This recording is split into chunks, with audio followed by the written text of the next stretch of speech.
Bonjour, dans cette vidéo, je vais te montrer les trois questions classiques que tu trouves dans les exercices sur les synthèses organiques et notamment le rendement de la synthèse. Alors on va commencer par vraiment la question classique, c'est calculer la quantité de matière de réactif A. Donc ici on a un réactif A qui réagit avec un réactif B pour former un ester suivant une réaction non totale et de l'eau. Alors on a des données, bien sûr, on a souvent des tableaux de données, donc on a un volume VA de 13,8 millilitres et puis la masse molaire et la masse volumique de A. Donc à partir de ces données, on va noter la relation que tu connais parfaitement. La quantité de matière, c'est la masse sur la masse molaire, mais on n'a pas la masse. On a le volume et la masse volumique, donc tu sais que la masse, c'est la masse volumique fois le volume.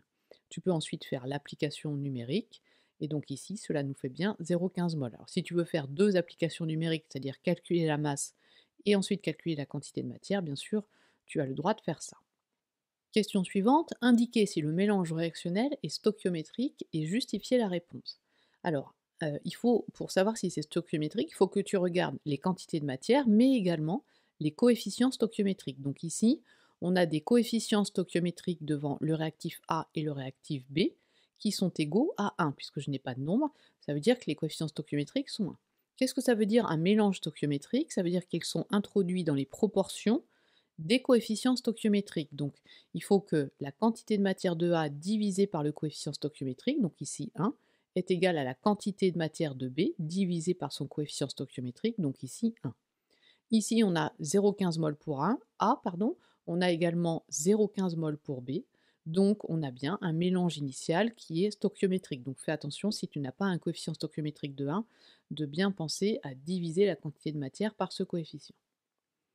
Question suivante, en déduire la valeur du rendement de cette synthèse. Donc ici, on a la masse d'ester qui est formée, c'est-à-dire celle réellement obtenue. Et donc, on va d'abord noter la formule de ce rendement. C'est la masse d'ester que l'on obtient réellement divisée par la masse d'ester au maximum que tu peux obtenir. Comment est-ce que tu peux obtenir cette masse maximum? Eh bien, si la réaction était totale. Donc, il faut qu'on calcule cette masse maximum que l'on peut obtenir.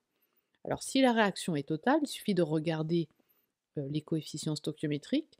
Si on a une mol de A et une mol de B, eh bien, on obtiendrait une mol d'ester.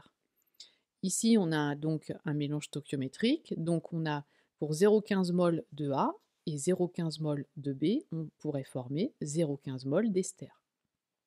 Alors attention, si tu as un mélange qui n'est pas en proportion stoichiométrique, il faut que tu regardes, calcules le réactif limitant avec ou sans tableau d'avancement. C'est à toi de voir si tu es à l'aise avec le tableau, mais tu n'es pas obligé de l'utiliser.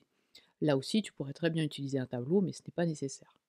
Donc la masse d'ester maximum, c'est donc 17,4 grammes, et donc le rendement est de 0,67, ça veut dire donc un rendement de 67%. On obtient 67% de la masse maximum de l'ester qui pourrait se former si la réaction était totale. Alors je te propose un autre type d'exercice pour t'entraîner, tu peux aller voir le lien dans la description, même type de calcul, entraîne-toi bien avec cet exercice. Voilà, à bientôt pour une prochaine vidéo.